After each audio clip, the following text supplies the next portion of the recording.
Davao City, kinilalang third safest city sa Southeast Asia. Rajuman Abi Bibera, RMN Davao.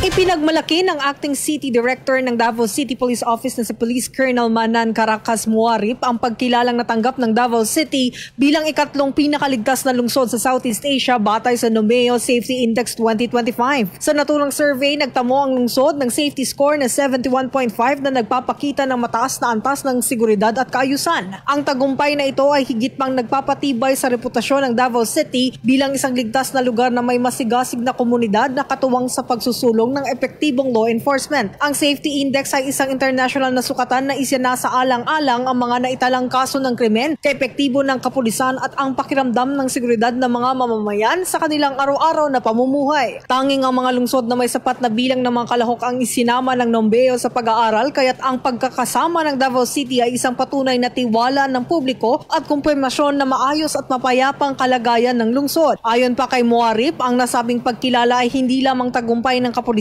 kundi kolektibong tagumpay ng bawat Davaoenyo. Anya, ang aktibong pakikiisa ng mamamayan at ang matibay na ugnayan sa pagitan ng komunidad at ng mga tagapagtupad ng batas ang tunay na susi sa tagumpay na ito. Kasama mo sa DXDC RMN Davao, Rajuman Abi Bibera, Tatak RMN.